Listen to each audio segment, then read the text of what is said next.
Hi, everybody. Welcome to another edition of Teach the Geek interviews. My name is Neil Thompson, founder of Teach the Geek. It's an online platform for science and engineering professionals. The first offering of the platform is a public speaking course called Teach the Geek to Speak. To learn more about it, you can go to teachthegeek.com. Again, that's teachthegeek.com. Today, my guest is Heather Wilde. She is a CTO and coach for technology leaders. She's worked in many industries, including travel, healthcare, and hospitality.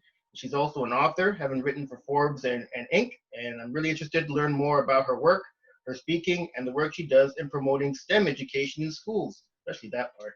Welcome to Teach the Geek interviews, Heather. Thank you for having me, Neil. I did a little bit of research on you, Heather, and I hope you have an explanation for this. So I saw that you started in aerospace engineering, but then you got a degree in math. How come you didn't finish aerospace engineering? We need more female engineers, Heather. So what I was originally going to do, I really wanted to be an astronaut. And I'd spent the early part of my life, like from the time I was 8, with the goal of becoming an astronaut. And when I got to Huntsville at the University of Alabama, I was working with the astronaut team, the scientists, the people at Marshall Space Flight Center and Redstone Arsenal. And basically I found out that my health was not good enough to go into space. And that really sent me into an existential crisis, because I realized that if I went down that aeronautical, astronautical engineering path and worked at NASA and did all that and was around all these people that were going into space, and I never could, then I was going to be depressed every day going into work, and I just didn't want that. So instead, I did a course correct right away and opened up my life to something new. And I took all of that learning that I had already, and I figured out, what can I apply this to that would be broader. So I still have an engineer brain. I still have that brain that thinks like an engineer, but I wanted to open it up and see what else was out there. Because if I was around astronauts every day, if I was around people with the goal of being astronauts or putting astronauts in space, then I would have been miserable, and my life would have been terrible, knowing that I could do that. So yeah, I mean, part of it was I realized that mission and core values are so important to me, and so important to waking up and doing things to me, that having a degree wasn't as important. So yeah, like the letters after my name didn't matter as much as the value and mission of my life. Well, man, that's a pretty good answer. Not the answer I really was expecting. But damn, Heather, I know you said you wanted to open it up, but you couldn't have opened it up to another engineering discipline. I mean, damn, there's other engineering besides aerospace.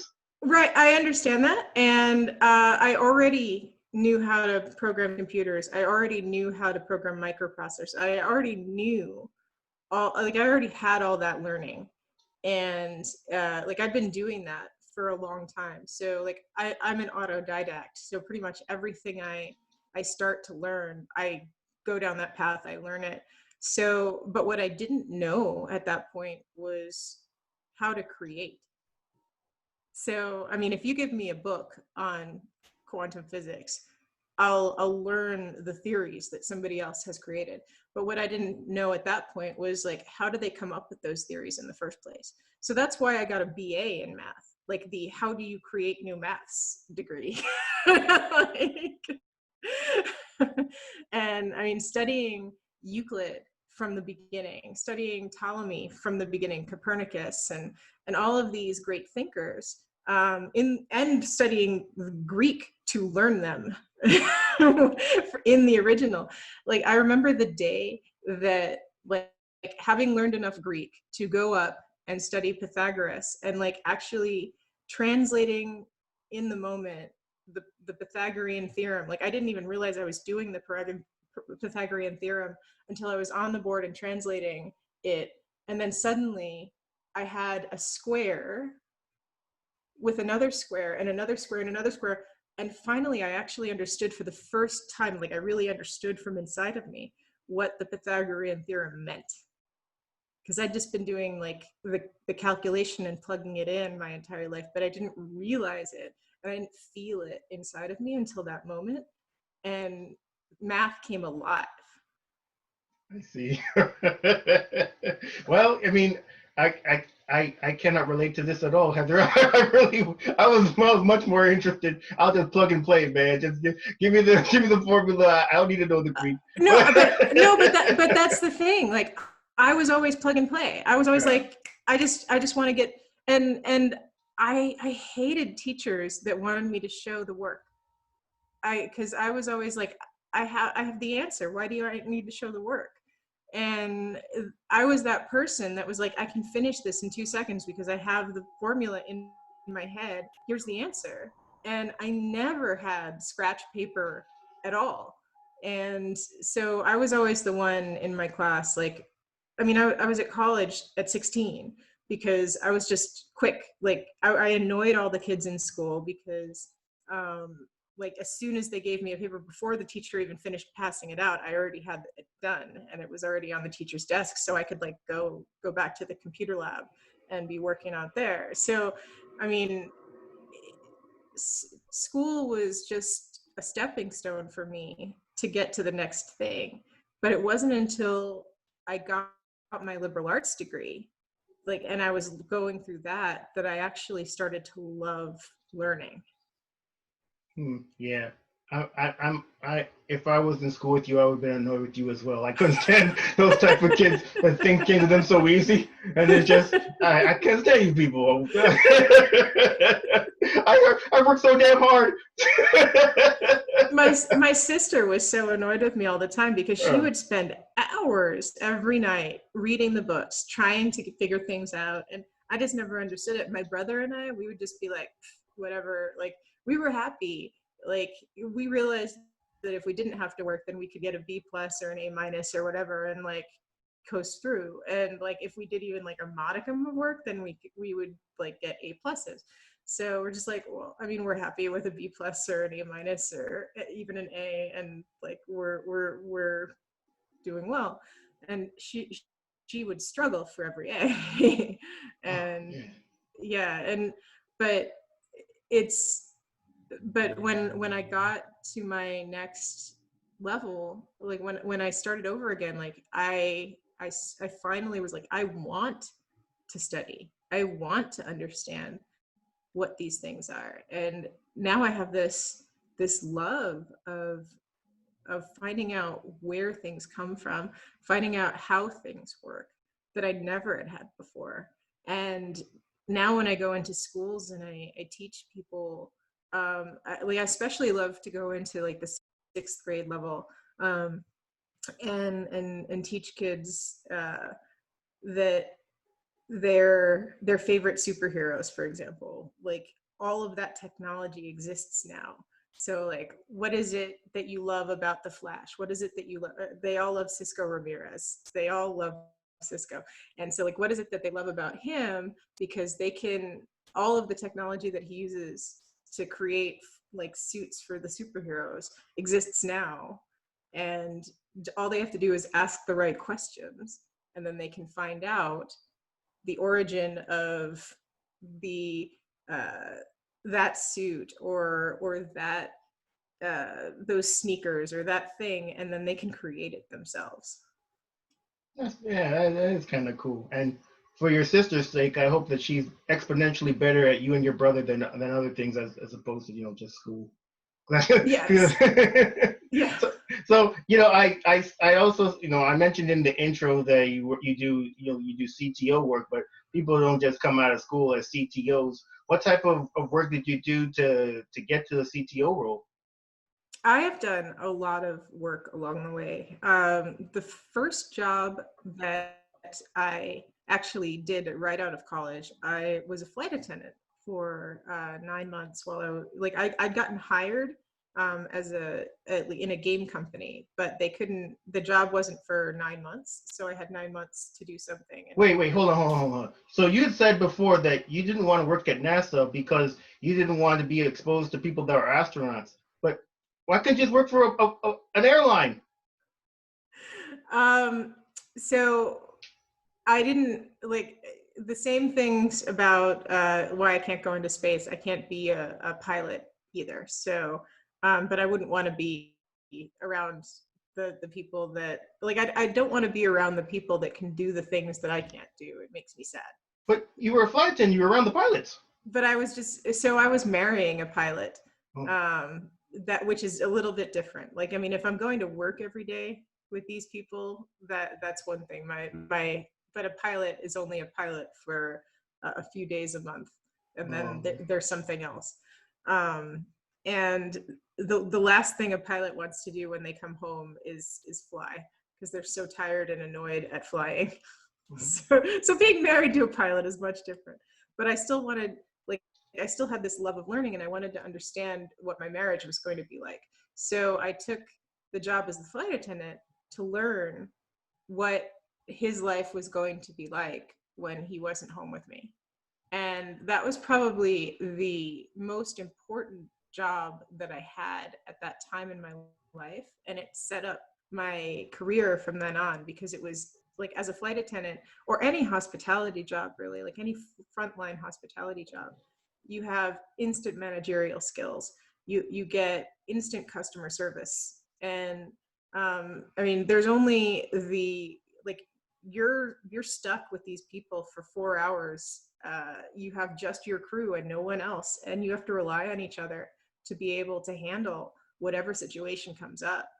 And it's really, really intense. I mean, I still can't believe that I passed the training for that, because I mean, I look at myself now, and like, you have to be able to lift things. You have to be able to lift your own body and other people's bodies. And like, I was ever strong enough to do that. I was ever strong enough to go from a water situation to like pull my own body into a raft and throw doors around and drag bodies. And like, wow, how would I do that? But yeah, I mean, and being able to diffuse situations where people are upset, or identify that somebody could be having a heart attack just when you're walking up and down the aisles, because somebody's lips might be turning blue in that terrible lighting of an aircraft. That's I mean, that was like instant training on so many different fronts that I never would have gotten otherwise. Yeah, I don't blame you. You know, I would think being a flight attendant would be a tough job. Just from being a customer, you're sitting in a seat looking around and seeing other people. You got the baby that won't stop crying. You got the guy who won't put on his seatbelt when he's supposed to put on the damn seatbelt. I'm a great flyer, because I typically fall asleep before the plane even takes off. So you don't got to deal with me too much. Once I wake up, I guess. Even when I wake up, I'm not awake for all that much. I'm not awake for all that long. I'll go right back to sleep. Yeah. So you were a flight attendant for some time. What other type of work did you do? Then I went into I worked for a game company, a couple of game companies, because game design is not very stable career. All of the game studios tend to go out of business if their games don't work. But yeah, I actually enjoyed working in gaming. I did community management for games, and also game design to some degree. And I really enjoyed that, because it was able to bring together like my engineering brain with also my creativity. And my writing skills started to get better too, because we had to create content. And yeah, I mean, it was a large amount of juggling, making sure that the people were kept happy, even when they were having problems with what we were creating. If they didn't like the things that we put out, there was just every element of the things that I had done up to that point was put into play, and I really found that I liked that. Then went to work for a government contractor, And we were creating new things. This was after 9/11, so we started to create products to keep people out of airline cockpits, keep people out of secure areas in military bases, and I liked that too, because it was different, but it was also like something that was really important and mission driven. And we had a clear focus of this is important for the world. And as an entrepreneur, you always want to do something that will change the world for the better.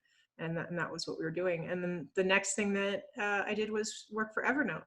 Like me and our friends from that one company, we took over a startup that had been founded like 5 years previously, that was very small, small in scope, from a Russian team, and we turned Evernote into the thing that everyone knew as Evernote, and we turned it into the unicorn that it is. So yeah, I mean, Evernote had existed before everyone heard of Evernote, and we turned it into that.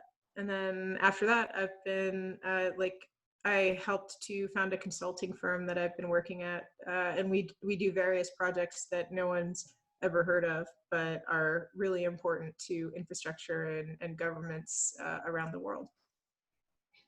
So you've worked in, as I mentioned in the intro, and as you just said now, you've worked in many different industries.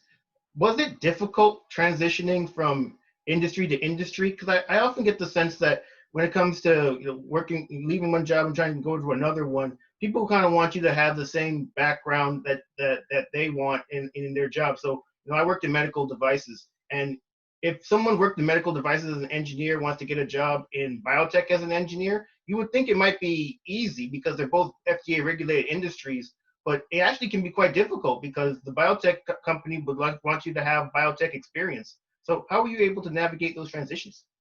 So I think this is where my not having an engineering specific degree has come into handy. It has come in handy for me, because I didn't pigeonhole myself that way.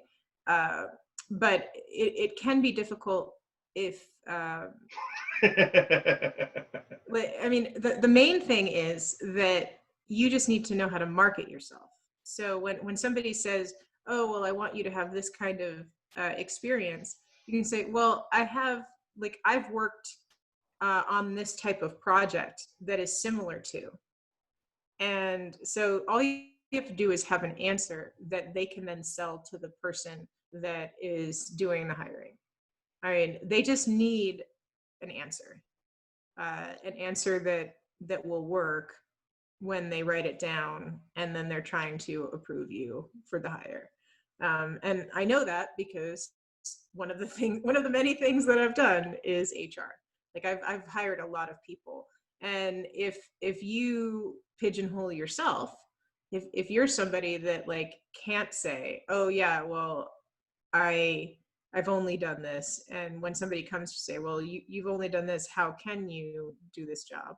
And you don't have an answer for that, then they can't hire you because you can't think outside of the job that you've already had. But if you say, well, I have done this, and I can see how it is very similar to this, and unless I go down this path, I won't have the experience that you need, but I have relevant experience, then it won't work. Yeah, that's excellent advice. So, I mentioned in the intro that you do outreach in STEM. And I know you also said that you said, I think it was a 6th grade class. Is that something that you still do? And what exactly does that work entail too? Yeah, so I'll go into all levels of schools, including colleges. Like I'm actually on the advisory board for UNLV engineering, which is college level.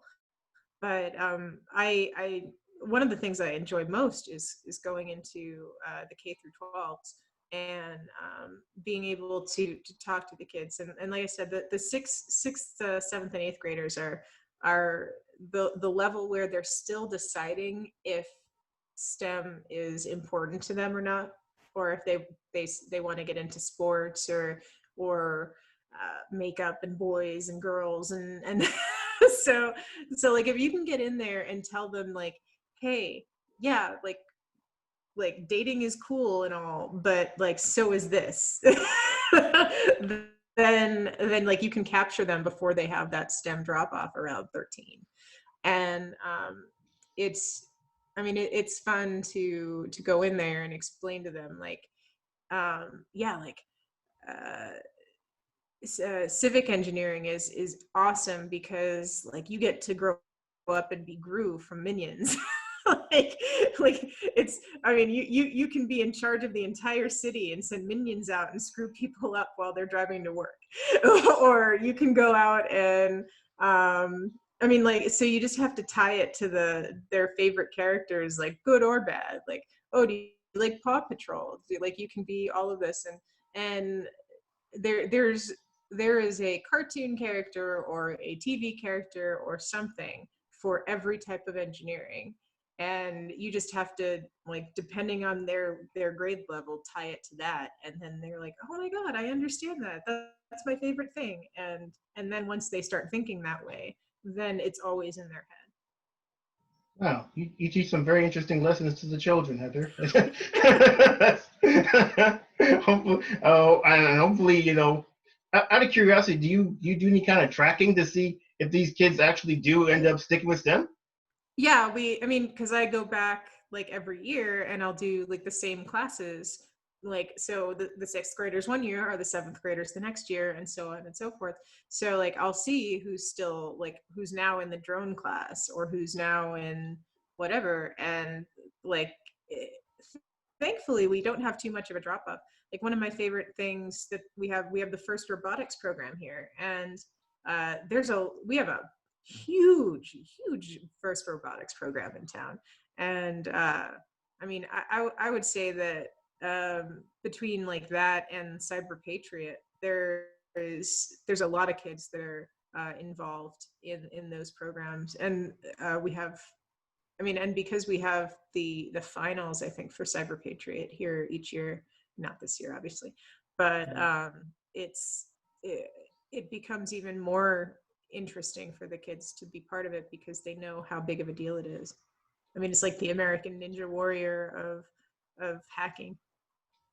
Nice. So I also noticed that you do writing for various Yes. publications. What do you like to write about? Um, I'm lucky in that I get to write about the things that are most interesting to me, which are generally the things that are affecting me in business each day. So, like, if I'm trying to automate something for work, and I'm trying new tools for automation, then that's what you'll see. If I am uh, if I am talking to somebody that's really interesting, that's doing an interesting job, then you'll see that kind of thing. Or if I'm just reflecting on something that was that I've already done in business, like if I had a conversation with someone and they were like, "Hey, that was really good advice," then I'll write an article about that. Okay, that's pretty cool. And then also, I did, from what I saw in doing some research on you, that you coach as well. So, what exactly do you coach people on? What kind of outcomes do you want your coaching clients to have? The outcomes are entirely based on what the client wants. So, I mean, people will ask for all different things. Some people just want a sounding board. Some people have specific performance-driven outcomes that they'll need, and some people they just want to have somebody the experience of a mentor, but like in a coaching framework. So they want to know that, like, say they want somebody that they can be in 10 years in their field. So 10 or 20 or however far along they are in their job, they want to know, like, am I doing the right thing? Can you course correct me to that? Can you ask me the questions that I need in order to get to where you are? Okay, so is it mostly one-on-one, or do you do group stuff as well? It depends. So for coaching, I'll do one-on-one. For facilitation, I do group facilitation, and I do a lot of workshops. I even have a workshop. Like, I did a workshop last week. I have another workshop coming up next week. And yeah, so there's a lot of corporate workshops that we do. Okay, that's pretty cool. So I guess we'll move into maybe public speaking now. I know you have certain topics that you like to write about. Are there certain topics that you like to speak about? So again, that's pretty. My speaking topics can be pretty broad because I've done so many things, and it depends on who I'm speaking to. In general, I love to speak about anticipatory design because it mixes customer experience with AI and data. Which, hey, it's just all nice and geeky UX. Um, then there's I talk about stress management because it's really important for especially for developers and engineers. We tend to get heads down and not pay attention to the fact that we are overworking ourselves. Yeah, so burnout and stress. And the other main things I talk about are like ethics in the work that we do. So making sure that the products that we design are ethical, and how do we know that? Okay, that's pretty cool. Have you always been good at public speaking? And if not, what'd you do to get better at it? Um, so this is a loaded question. So I actually did acting when I was a child. So I did a lot of child acting, and so I learned all of the improv and got over the stage fright and those kind of things when I was a kid. And then as an adult, when I was asked to start public speaking, I already had all of that out of the way. Plus, I'm a writer and I've been writing my entire life, so I can do all the script work and things. So, so yes, I've been good at public speaking since I started public speaking. Um, I don't like public speaking. Like, I mean, I don't like being on a stage. I don't like being the center of attention. But the way that I get over that part is I understand that I have information to share that other people don't have. So um, every time I get on stage, I make it interactive, and I make sure that I will, like, even though I have a script, even though I have my slides, if I have slides for that particular one, because sometimes it's an intimate setting that you don't need slides for. I always make sure that I'm willing to change it up, use that improv to to mold it to who is the crowd. Do you have a process for putting your presentations together? And if so, what is it? Yes. So whenever I'm putting a presentation together, the first thing I do is I research the topic.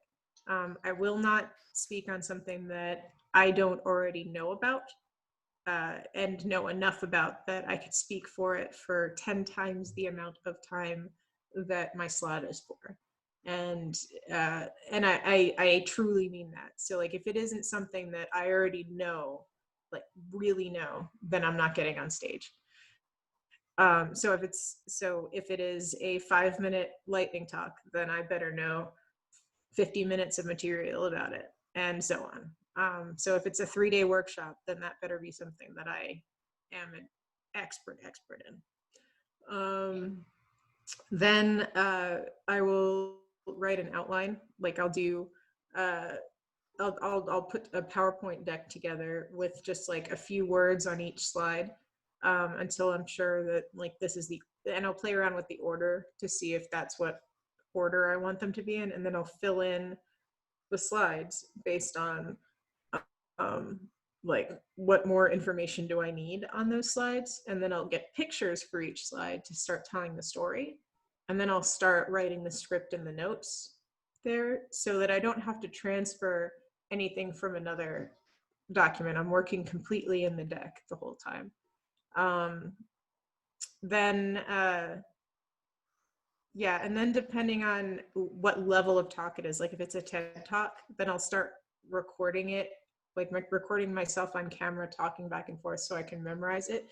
If it's a less formal talk, then I'll just practice it a couple times with walking around and stuff. So this is only if it's a new talk. If it's one that I've done a bunch of times, then I might just go through the deck a few days before to see if there's anything, like any stats that need to be updated, anything that I don't remember the flow, anything I want to change, that kind of thing. And that's how I do talk. Nice. Well, you kind of mentioned this before. I'm guessing I might know the answer, but I'll ask it anyway. Do you ever get, well, actually, yeah, I'll ask it anyway. So, do you ever get nervous before you give presentations? And if so, how do you deal with your nerves? Yeah, I don't get nervous. The most thing is I just don't like doing it. So the way that I just don't eat before I go on stage ever. Even if my talk is at 5 p.m, I won't eat all day. And the reason for that goes back to when I was performing as a child. My choir sang for the Pope, and I had the flu. I had like 103-degree fever, but we still had to sing because it's the Pope. So like you just sing, the show must go on. And I ended up throwing up on stage. So ever since then, I will not eat anything the day of a performance. You threw up in front of the Pope? He didn't see it. I was in the back row. Okay, that's good. But yes, I threw up. I'm sure the Pope would have forgiven me. Yeah, he's supposed to be a forgiving guy, right? It's kind of the whole deal. Well, you've offered quite a number of really useful tips in terms of becoming better at public speaking, or having an outline, knowing your topic really well. If you have 5 minutes to speak, have, what is it? I guess 5 times 10, 50 minutes of knowledge on the topic. Are there any other tips that you could offer in becoming better in public speaking? So people always say count your ums, because There's one. Yeah, well, yes, exactly. Because it makes you a better speaker to say, Yeah. a more professional speaker to say fewer ums. One of the things is, don't worry as much as you become a better speaker. You will say fewer ums. You'll stutter less. You will do that. The thing is, everyone stutters, so you sound less mechanical when you will pause, when you do speak slower, when you have an every now and then. Don't worry about it as much. Just don't say them every few seconds. If you're practiced enough, then you will, like, you'll say you'll pause, you'll stutter a little bit, but people will actually trust you more if you don't sound so mechanical.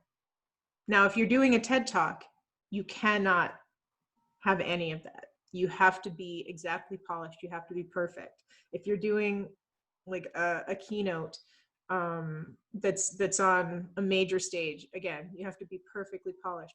But if you're doing a breakout session that's interactive, that's the kind of improv-y kind of thing, people need to trust you, and it all goes towards that trust. Also, move your hands, like, be animated.